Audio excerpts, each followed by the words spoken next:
Good morning बच्चों। आज हम हमारा चैप्टर नंबर 2 पढ़ेंगे साइंस से। ओके, चैप्टर नंबर 2 जो है वो है micro organism, friend and foe. Okay, microorganism का मतलब सबसे पहले हम समझते हैं कि व्हाट इज माइक्रो ऑर्गेनिज्म। बच्चों, माइक्रो ऑर्गेनिज्म का मतलब ऐसे ऑर्गेनिज्म, लिविंग ऑर्गेनिज्म जिनको कि हम हमारी आंखों से नहीं देख सकते। उसके लिए स्पेशल इंस्ट्रूमेंट की रिक्वायरमेंट होती है, माइक्रोस्कोप, जिसके थ्रू हम उन्हें देख सकते हैं। इस चैप्टर में हमें ये पढ़ना है कि जो माइक्रो ऑर्गेनिज्म है ये हमारे फ्रेंड भी हैं और कुछ माइक्रो ऑर्गेनिज्म हमारे दुश्मन भी है। फो का मतलब होता है दुश्मन। Okay, so let us start the chapter. Okay, there are large number of living organisms around us. We can see most of the living organism with the naked eye. हम अगर हमारे आसपास के लिविंग ऑर्गेनिज्म को देखें तो हमें बहुत सारे ऐसे लिविंग ऑर्गेनिज्म देखने को मिलते हैं और मोस्ट ऑफ देम जो ऐसे हैं जिनको कि हम नेकेड आई से देख सकते हैं। फॉर एन एग्जांपल, बर्ड्स हो गए, एनिमल्स हो गए, इंसेक्ट्स हो गए, हम ह्यूमन बींग्स हो गए, लिविंग ऑर्गेनिज्म ही ओके, जिनको कि हमारी नेकेड आई यानी हमारी आंखों से देख सकते हैं। However there are large number of other organism which are so small that it is not possible to see them with the naked eye.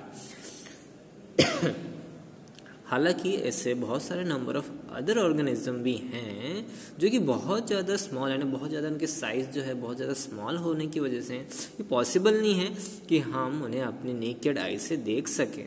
They can be observed only with the help of microscope, और उनको observe हम तभी कर सकते हैं जब हमारे पास microscope हो, एक ऐसे डिवाइस जिससे हम उन्हें देख सकें। ओके, सबसे पहले हम माइक्रो ऑर्गेनिज्म की डेफिनेशन के बारे में जान लेते हैं और फिर उसके बाद मैं आपको वो डिवाइस दिखा दूंगा जो कि आप जब हायर क्लासेस में जाएंगे 9th 10th में तो आपको वो डिवाइस आपकी बायोलॉजी लैब में, जब आप साइंस में बायोलॉजी लैब में जाएंगे तब आपको वो डिवाइस आपको देखने को मिलेगी। तो सबसे पहले हम डेफिनेशन के बारे में जानते हैं। The living organism which can not be seen with the naked eye and can only be observed through a microscope are called microorganism.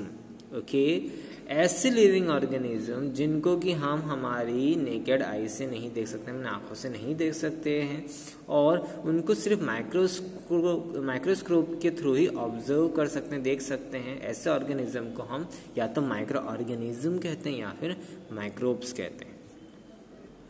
Micro organism में बी यूनिसेलुलर, सिंगल सेल्ड और multi cellular. और micro organism जो है उनको दो हिस्सों में classify किया जाता है। एक होता है यूनिसेलुलर, मतलब कि सिंगल सेल यानी कि वो जो है एक ही सेल से बना हुआ है, और कुछ होते हैं मल्टी सेलुलर जो कि बहुत सारे सेल से मिलके बने हुए होते हैं। ओके, कि कोई भी लिविंग ऑर्गेनिज्म जो होता है वो सेल से ही बनता है।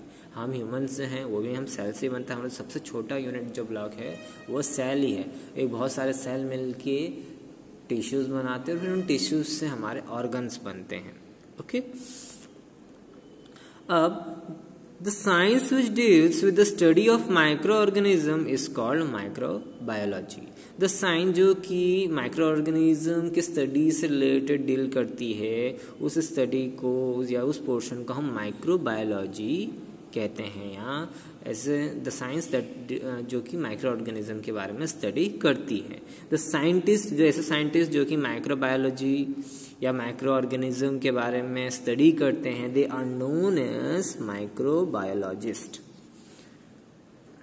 नाउ इसमें एक फैक्ट है जिसमें ये इंफॉर्मेशन दी गई, जो सबसे पहले साइंटिस्ट थे जिन्होंने माइक्रो ऑर्गेनिज्म को डिस्क्राइब किया था वो डच साइंटिस्ट यानी कि ऐसे रीजन आना जो नीदरलैंड हॉलैंड वाला रीजन है, वहाँ के जो सिटीजन को हम डच सिटीजन बोलते हैं।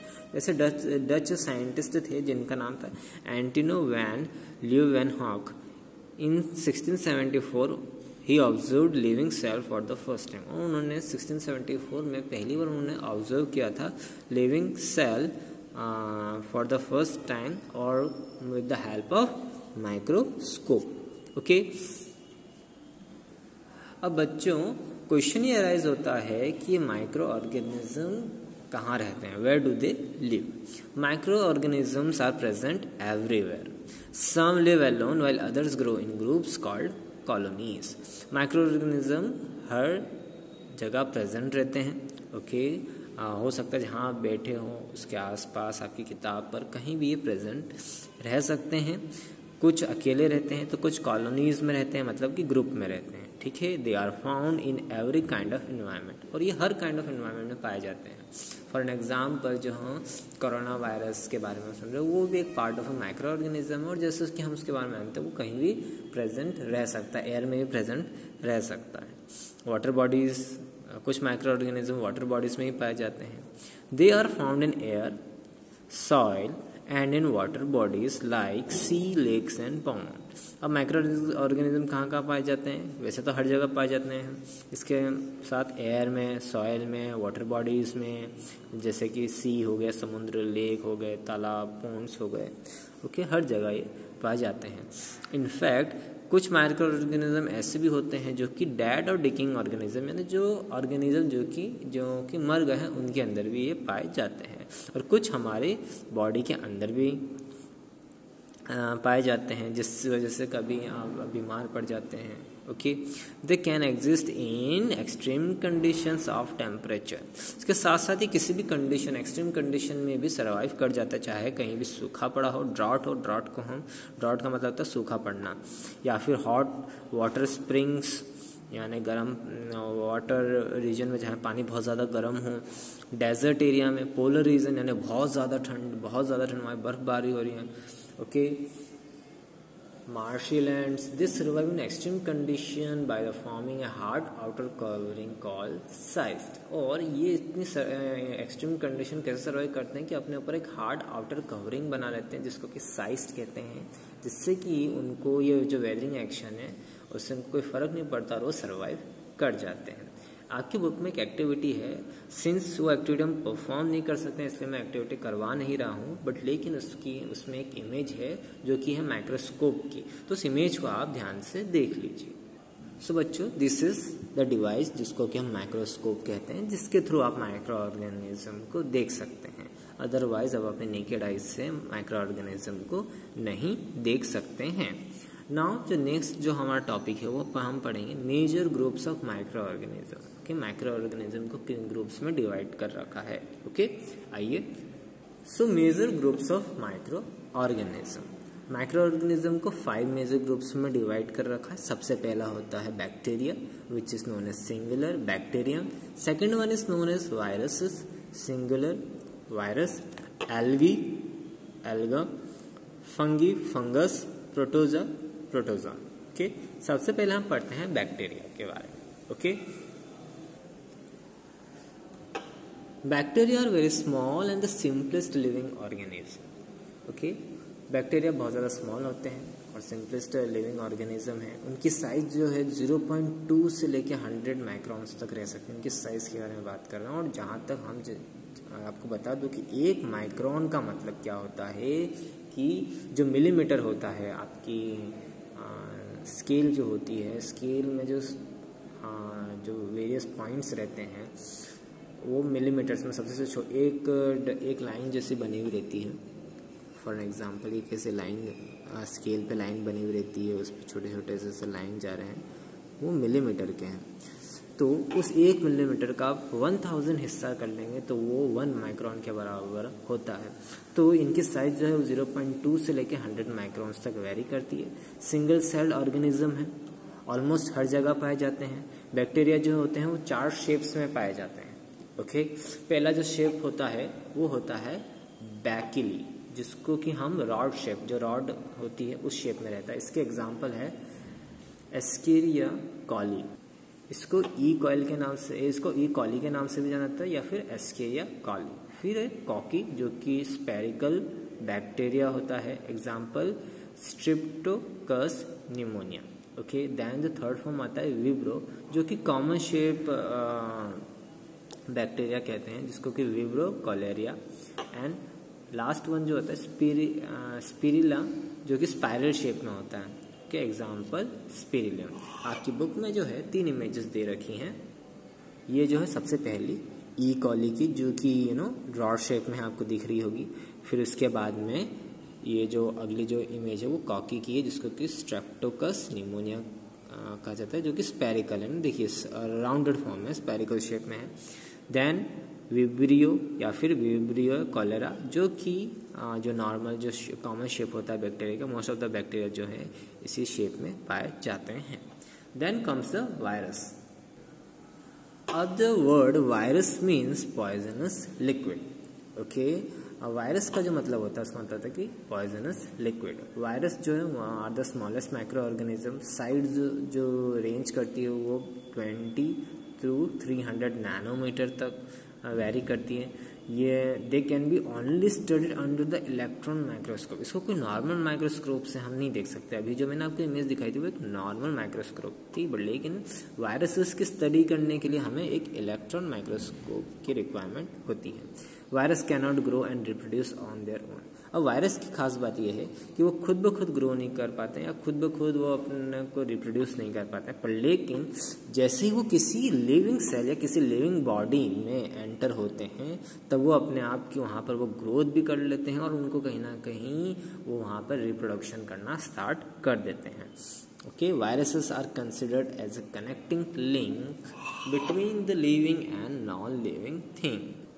वायरसेस को जो ये माना जाता है कि कनेक्टिंग लिंक है between living thing and non living thing. कुछ एग्जांपल जो हैं वायरसेस के वो vaccinia virus, influenza virus, HIV, polio virus, जो कि बहुत ही खतरनाक वायरसेस में से एक हैं। HIV जो वायरस है इसका अभी तक इलाज नहीं मिल पाया है। इन्फ्लुएंजा वायरस एक समय ऐसा था जब एक महामारी के तौर पे था, बहुत से लोगों की जान गई, हालांकि अब इसका वैक्सीन बन चुका है। एंड पोलियो वायरस, ये भी एक बहुत ही खतरनाक वायरसेस की श्रेणी में आता है। हालांकि अब इसके वैक्सीनेशन या फिर स्पेशली बच्चों को ये बहुत ज़्यादा हार्मफुल रहता था। अब तो खैर जो इंडिया जो है वो पोलियो मुक्त हो गया है, और भी बहुत नेशन है जहाँ पे पोलियो वायरस है, पर लेकिन अब इसकी दवा बन चुकी है। अभी हाल ही में जो एक नया वायरस आया है आप सभी जानते हैं, कोरोना वायरस। ओके, वो भी एक part of a virus family का ही है। फिर जो नेक्स्ट जो हमारा ग्रुप है माइक्रो ऑर्गेनिज्म का वो है algae. Okay, algae is a group of simple plants. Basically algae जो होते हैं वो groups of small simple plants होते हैं। Algae in Latin word means seaweeds. Algae जो वर्ड है वो लैटिन वर्ड से लिया गया है जिसका मतलब सीवीड्स। सीवीड्स हम लास्ट चैप्टर में पढ़ चुके हैं, यानी कि जंगली पौधे जो सी में यानी कि वाटर सरफेस पे पाए जाए उनको हम सीवीड्स कहते हैं। Okay, they are very in size, shape and habitat. अब इनकी जो साइज होती है वो वेरी करती है, इनका शेप भी वेरी करता है और इनकी लिविंग कंडीशन वो भी वेरी करती है। ओके, मतलब अलग अलग जगहों पे इनकी अलग अलग हैबिटेट रहती हैं। Some are unicellular and example chlamydomonas and microscopic example volvox. Okay, unicellular algae के एग्जाम्पल दिए हैं इन्होंने, क्लाइमोडोमस और volvox. while some are multicellular and can be few meters long। और कुछ ऐसे मल्टीसेलुलर होते हैं जो कि काफ़ी लंबे हो सकते हैं। अब खास बात यह है कि they have no stem, no roots, no leaves. Unlike जो प्लांट्स होते हैं तो उसमें हम क्या देखते हैं, उनके तने होते हैं, उनके रूट्स होते हैं, जड़ होती हैं, उनकी लीव्स होती हैं, बट लेकिन एल्गी के नहीं। बट लेकिन इनके पास क्लोरोफिल ज़रूर होता है, क्लोरोफिल ज़रूर होता है जिससे कि ये अपना खाना खुद बनाते हैं with the process of photosynthesis. Some examples of algae are chlamydomonas, seaweeds, spirogyra and volvox. Okay, आपने इसका एग्जांपल अपने रिवर्स में आप बहुत इजीली देख सकते हैं। जो कभी कभी आपने रिवर्स पे देखा होगा कि रिवर की जो सतह होती है उस पर ग्रीन कलर के प्लांट्स या एक परत जमी हुई होती है। स्पेशली अगर मैं बोलूँ प्लांट्स तो नहीं, पर परत जमी हुई होती है ग्रीन कलर की, उसी को हम एल्गी कहते हैं। Okay, commonly known as seaweeds. Okay, अब fungi. Fungi is a group of diverse organism that lack chlorophyll. Okay, fungi जो होता है वो डाइवर्स ऑर्गेनिज्म कैटेगरी में आता है और ये एक ऐसा ऑर्गेनिज्म है जिसके पास क्लोरोफिल नहीं होती है। एल्गी के पास क्लोरोफिल है इसलिए वो ग्रीन इन कलर है और इस वजह से ये अपना फूड बना पाता है with the help of photosynthesis, whereas fungi में क्लोरोफिल नहीं होते हैं। They generally grow in dark warm and moist condition. कहाँ ये ग्रो करते हैं, किस कंडीशन में ग्रो कर पाते हैं, जहाँ पर अंधेरा हो, डार्क हो, जहाँ पे वार्म कंडीशन जो है थोड़ी गर्म हो, के साथ साथ वहाँ पे मॉइस्चर भी मिले उनको, यानी नमी भी हो। Most fungi feed on that things while some live on other living organism. ज़्यादातर फंगी जो होते हैं वो डेड थिंग्स पर ही पनपते हैं, कुछ जो होते हैं वो अदर लिविंग ऑर्गेनिज्म पे भी पनप सकते हैं। फंगी जो है यूनिसेलुलर है, ईस्ट के फॉर्म में, मल्टी सेलुलर, मशरूम। बात आपको एक और बात इसमें बता दूं कि जो ईस्ट है और मशरूम है दे आर एडिबल। जितनी भी बेकिंग वाली चीज़ होती है लाइक केक हो गया और भी अदर बेकिंग हो गया, डोसाज हो गए, उसमें ईस्ट का यूज़ किया जाता है जब भी उसमें फर्मेंटेशन प्रोसेस होती है और जब भी वो प्रॉपरली बेक हो पाते हैं। मशरूम जो है वो मोस्ट ऑफ द आजकल सूप्स में, आपके फास्ट फूड में यूज़ किया जाता है। Okay, so some of the fungi which are not harmful can are edible, यानी कि खा सकते हैं। Some examples of fungi are yeast, mould, mushroom and pencil. Okay, इसकी इमेज, ये आपकी इमेज है फंगिस की, ईस्ट की, माउल्ड की, मशरूम की, और मोस्ट कॉमनली आपने ईस्ट की इमेज तो आपने डेफिनेटली देखी होगी। ओके, और जो हमारा नेक्स्ट ग्रुप है वो लास्ट ग्रुप है protozoa. Okay, protozoa means the first animal. Protozoa are unicellular microorganisms. They are included in a separate kingdom, Protista. They are found in ponds, lakes, rivers, sea and damp soil. Igluna is an exception. It contains chlorophyll and can prepare its own food. Some examples of protozoa are amoeba, paramycin, alguna and trypanosoma. Okay, protozoa जो है वो first animal में आता है। ये basically एक unicellular micro organism है। इसको एक अलग ही सेपरेट किंगडम में रखा गया है।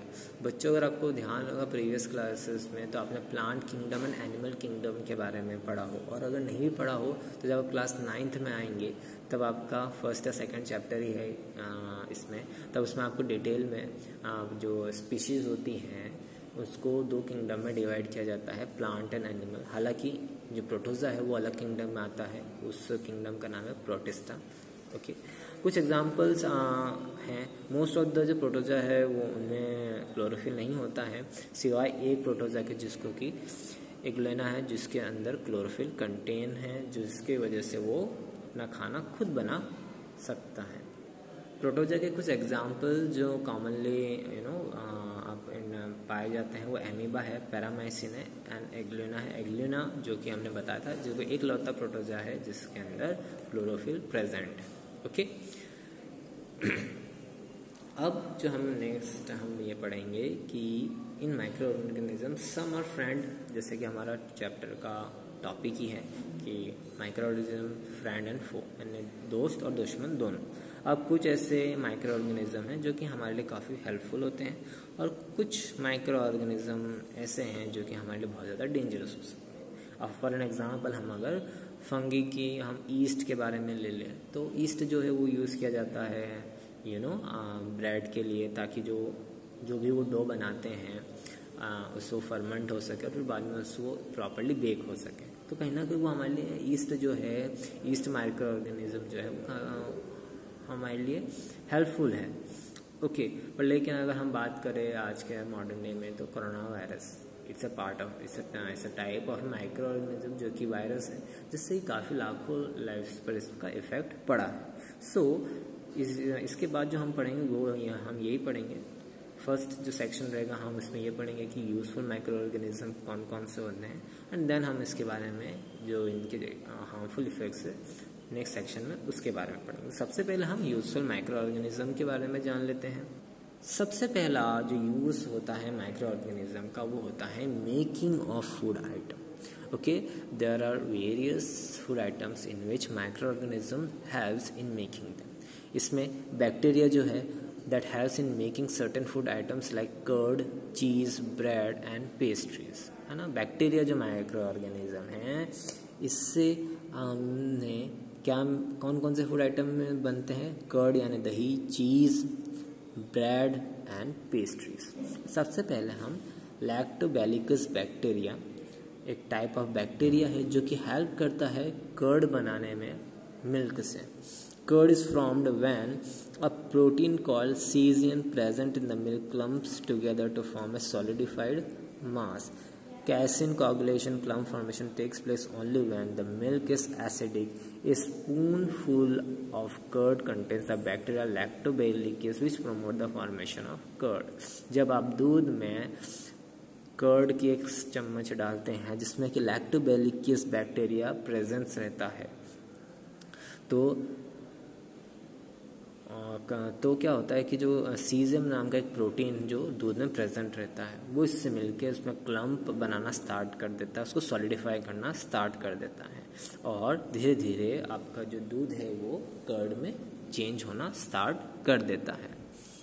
और जो प्रोसेस या फिर जो बैक्टीरिया रेस्पॉन्सिबल है मिल्क को कर्ड में कन्वर्ट करने के लिए वो है lactobacillus bacteria. Okay, now second जो फूड आइटम जो कि मिल्क का ही है वो है cheese and paneer. Cheese and paneer are also made by the action of bacteria lactobacillus and streptococcus on milk.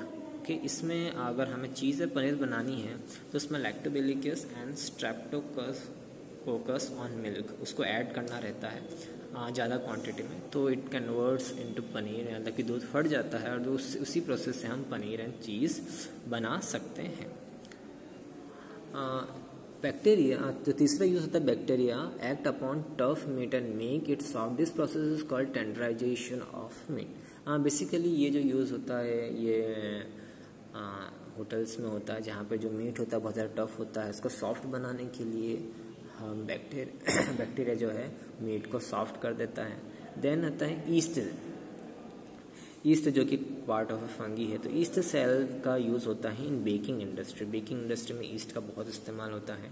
Bread हो गया, पेस्ट्री हो गया, केक हो गया, वो सब ईस्ट की वजह से ही फॉर्म होते हैं। For baking bread yeast along with little sugar is mixed with flour to make dough. अब क्या होता है, जब बेकिंग ब्रेड को बेक करने के लिए जो फ्लावर होता है यानी आटा होता है उसका डो बनाने के लिए ईस्ट उसके साथ साथ हल्की शक्कर मिलाई जाती है। ओके, और उसको उस पूरे आटे को गूंद के उसका डो बना के एक वार्म प्लेस में रख देते हैं। The yeast uses sugar present in the dough as food. अब ईस्ट जो है वो शुगर को यूज़ करता है जो कि उस डो में प्रेजेंट रहता है। During the breakdown of sugar carbon dioxide and alcohol are form. अब उस पूरी प्रोसेस में शुगर जो है ब्रेक हो जाती है जिसमें कार्बन डाइऑक्साइड अल्कोहल फॉर्म होता है।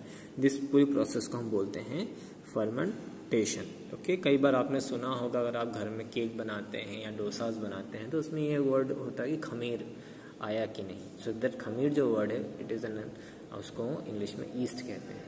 द डो राइजेस, यानी कि वो जो डो होता है जिस क्वांटिटी उससे क्वांटिटी से वो ज़्यादा फूल जाता है, बड़ा मीन्स उसकी क्वांटिटी बढ़ जाती है। ओके, और फिर वो जब वो डो पूरी अच्छे से उसकी जब क्वांटिटी बढ़ जाती है, फूल जाता है, तो उसको यूज़ किया जाता है फॉर मेकिंग ब्रेड और फॉर बेकिंग। इससे क्या होता है कि जो हमारा केक होता है बहुत ज़्यादा फ्लफी बनता है। ओके, और लाइट वेट बनता है। डोसाज में हो गया, इडलीज में हो गया, इसमें खमीर का ही इस्तेमाल किया जाता है, ईस्ट का ही इस्तेमाल किया जाता है।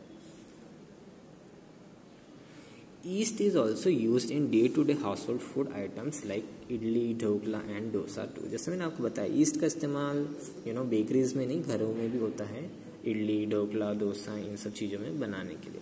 For making idli and dosa the mixture of ground rice and dal is first allowed to stand for a few hours. This mixture rises and becomes sour due to the growth of yeast cell. और आपने कभी देखा और आपके घर में बना होगा तो बेसिकली राइस एंड दाल को पहले भिगोया जाता है, फिर उसको पीस के बहुत ही ज़्यादा समय के लिए रख दिया जाता है 5 से 6 घंटे के लिए, तो उसमें ऑटोमेटिकली ईस्ट सेल जनरेट हो जाती है जिससे कि खमीर बनना स्टार्ट हो जाता है।